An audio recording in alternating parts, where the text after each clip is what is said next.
예, 히브리서 2장을 같이 살펴보면서 은혜를 나누도록 하겠습니다.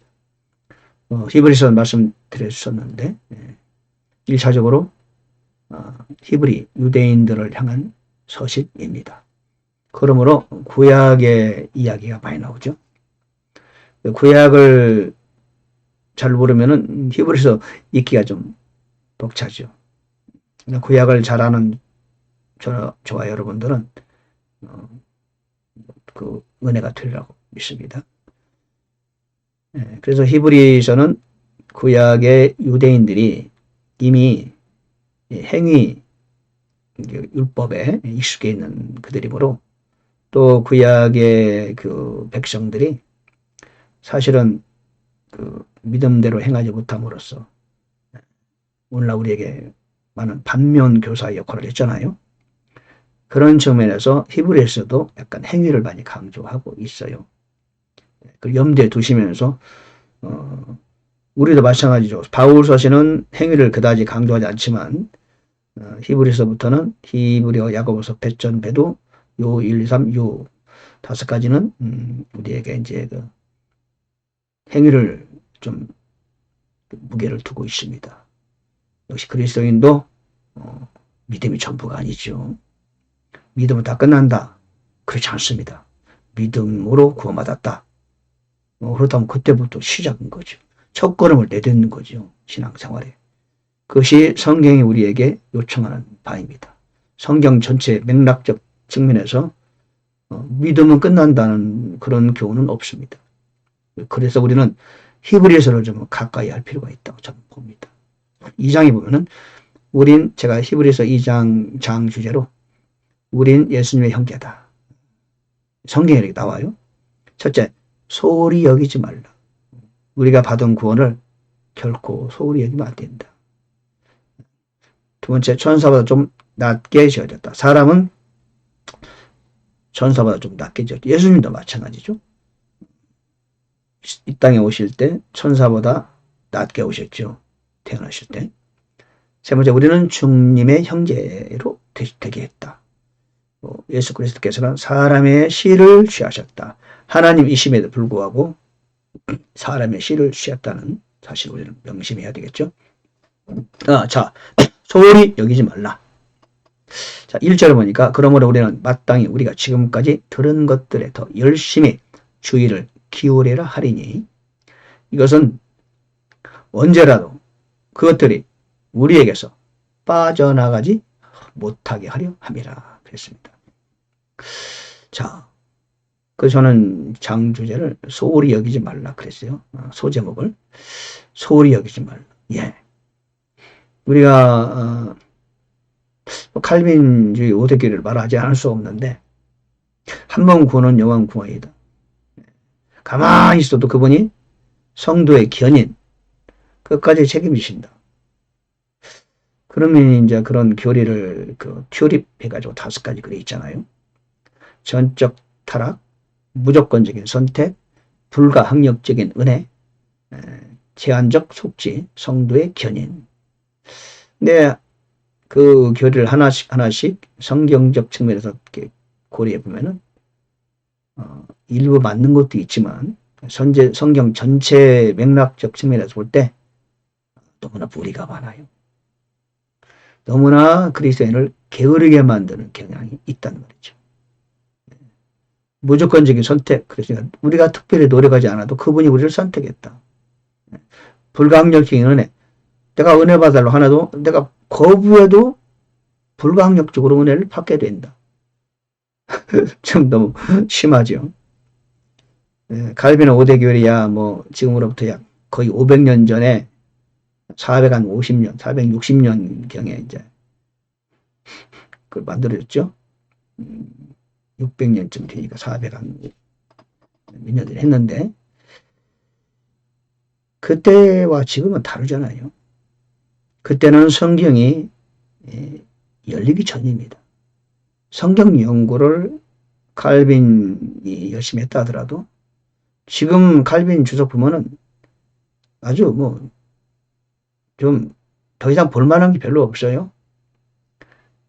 아무리 뛰어난 신학자라도 400년 전 사람입니다. 여러분 아무리 뛰어난 과학자라도 400년 전 과학이 지금 우리에게 무슨 도움을 주겠습니까?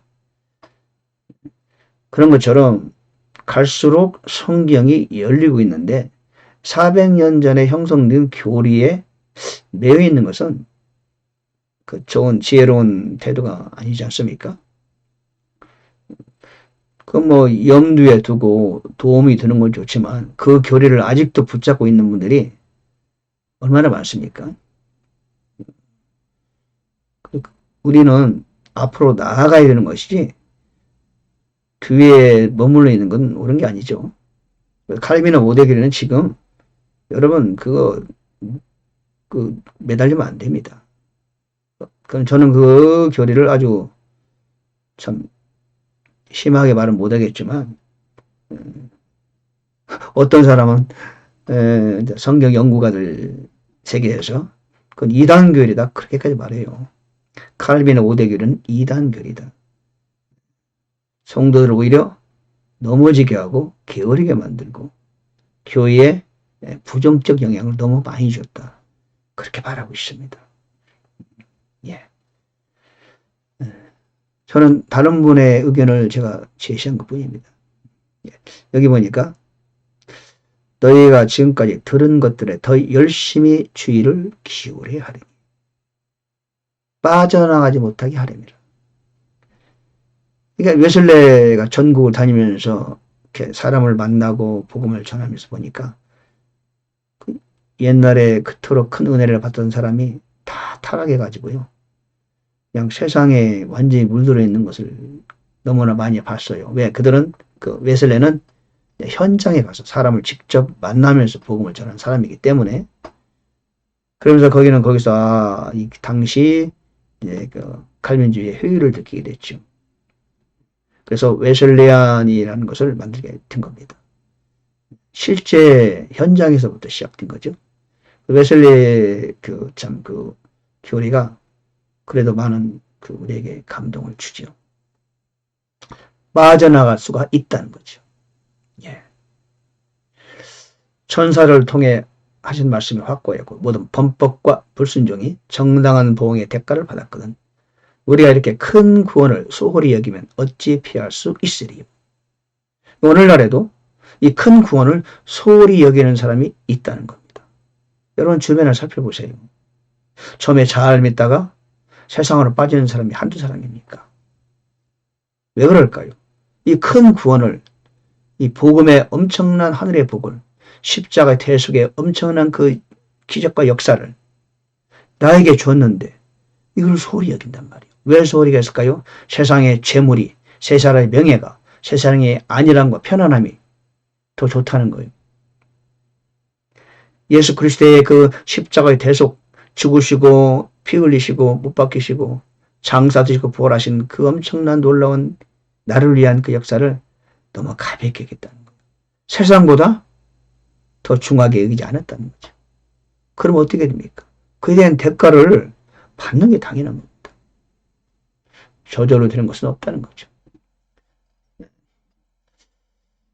천사보다 더 조금 낮게 우리를 만들었어요. 그러나 다가오는 세상은 천사들에게 복종시키지 아니하십니다. 지금은 우리 사람의 아들이 천사보다 못해요. 조금 낮게 만들었어요. 그러나 다가오는 세상에서는 결코 그렇지 않다는 겁니다. 우리는 천사보다 훨씬 위라는 거예요. 더 중요한 존재라는 거죠. 계시록에도 보면은 천사가 막 소개되고 나오고 그래요. 그러나 그런 천사 역시 사람보다 결코 높지 않다는 겁니다. 예. 하나님이 그렇게 하셨다는 거죠. 뒤에 나오는데 왜 그러느냐? 예수 그리스도가 그분이 우리의 형제라는 것이죠. 거룩히 구별하신 분과 거룩히 구별된 자들이 다 하나에서 났으니 그들을 형제라 부르기를 부끄러우지 아니하셨다. 그렇죠? 예. 하나님은 죄송합니다. 하나님께서는 우리를 그리스도와 형제로 그렇게 우리 신분을 높여주셨다는 겁니다. 왜요? 그분이 사람의 씨를 취하신 거예요. 우리처럼 되신 겁니다. 우리와 똑같은 사람이 되셨어요.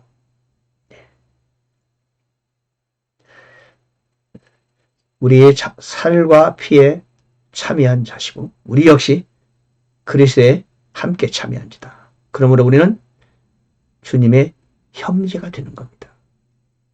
예. 그 주님께서는 천사들의 본성을 취하지 아니하시고 자기 위에 아브라함의 씨, 즉 사람의 씨, 육체의 씨를 취하신다는 겁니다. 왜요? 우리를 구원하기 위해서는 우리와 똑같이 같게 될 필요가 있었다. 자기 형제들과 같게 될 필요가 있었다는 겁니다. 왜? 우리의 죄를 해결해 하셔야 되니까. 죄는 없으시니까. 우리의 죄를 해결하고 하나님과 화해를 이루려 하시려면 우리와 똑같이 될 필요가 있기 때문에 천사의 본성을 취하지 않으시고 인간, 연약한 인간, 육체의 씨를 취하셨다는 겁니다. 그 진이 시험을 받으시고 고난을 받으신 거죠. 왜? 그래야 시험 받는 자들을 구주하실 수 있으시니까. 그러므로 예수님께서는 십자가에 지실 때 하나님의 아들이니까 고통이 없었겠지? No. 우리와 같은 분이에요. 여러분 우리 못 찔리면 아프죠? 여러분 매 맞으면 아프죠? 예수님도 똑같이 우리와 같은 육체를 지닌 분이기 때문에 그렇게 동일하게 희로애락을 그리고 무감을 느끼시는 분이에요. 고통을 받으셨다는 겁니다. 얼마나 참 엄청난 일입니까? 하나님이신 그분께서 우리와 같이 아기로 태어나서 아기에서 30세까지 살아시고 우리와 동일한 타락한 인간 존재의 그 연약함을 그대로 입으시고 인간 존재가 세상을 살아가면서 이런저런 고통을 겪잖아요. 그런 고통을 친히 겪으시고 3년 반 동안 공생의 사역을 이루시고 그리고 십자가에 달리시고 못 박히시고 고통받으시고 온몸의 피를 다 흘리시고 그리고 무덤에 묻히시고 그리고 부활하신 겁니다. 우리가 이 사실을 좀 다음에 나오지만 좀 깊이 생각할 필요가 있는 겁니다. 숙고할 필요가 있다. 가볍게 결코 여길 일이 아니라는 거죠. 주님께서는 친히 우리의 형제가 되셨다. 형제란 뭡니까? 같은 신분이라는 겁니다. 주님은 누구십니까? 하나님이십니다. 하나님 그분께서 육체를 입으시고 우리와 동일한 육체가 되셔서 동일한 고초를 겪으시고 아기로 오셔서 그 30년간 이 땅에서 그 참 육체의 그 불편함을 감수하시면서 자라시고 그리고는 고통 중에 신음하시고 매맞으시고 못 박히시고 그 최고 그 참 형의 사형을 받으시고 그렇게 죽으신 거란 말입니다. 아무 죄도 없으신 그분이 오직 우리가 아니죠. 여러분 한 사람을 위해서 저 개인을 위해서 개개인을 위해서 우리 인류를 위해서 죽으셨다. 그러면 안 돼요. 맞는 말이 아니야 이거는. 인류? No. 여러분 한 사람 한 사람 저 개인을 위해서 1대1이에요 이거는. 그래서 이게 엄청난 겁니다 우리에게는. 그러므로 우리 그리스도를 위하여 우리는 생명을 100번 바쳐서 전혀 아깝지 않아요. 저는 소원이 있어요. 주님 위해서 제 생명을 드리는 겁니다. 정말로 주님 위해서 생명을 드리고 싶어요. 왜? 저에게 가장 귀한 것이 생명이니까 이 귀한 건 생명 100번이라도 드려야죠. 그래도 아깝지 않아요. 왜? 그분의 은혜를 1000분의 1, 100만 분의 1도 못 갚아요. 생명을 100번 드려도. 여러분 생명을 100번 드려도 그래도 영원한 나라가 약속되어 있잖아요. 1000번 드려도 아깝습니까? 저는 그래서 제 소원이 그래요. 하나님 제발 침대에서 죽지 않게 해주시고 예수 이름을 위해서 그분의 영광을 위해서 저에게 가장 귀한 이 생명을 드리도록 기회를 주세요. 전 지금도 그렇게 기도해요. 정말로 드리고 싶어요. 그분의 은혜를 생각하면요. 그냥 막 눈물이 나요. 눈물이. 길 가다가도 막 눈물이 쏟아져요. 예수님 생각만 하면 그냥 눈물이 북받칩니다. 참, 저나여나 우리 자신을 생각해 보면은 참 우리 같이 다윗이 그랬잖아요. 벌레만도 못하다. 그렇죠. 뭐 벌레보다 낫겠지. 근데 어쨌든 그런 저와 여러분을 구하시러 이 땅에 오셔서 십자가에 죽으시고 지금은 내 안에 계셔도 나를 인도하시고 기도하면 들으시고 여러분 너무 감사하죠. 할렐루야. 우리 하나님께 영광 돌립니다. 예, 오늘 히브리서 2장 마쳤습니다. 우리는 모두 예수님의 형제입니다. 할렐루야. 감사합니다.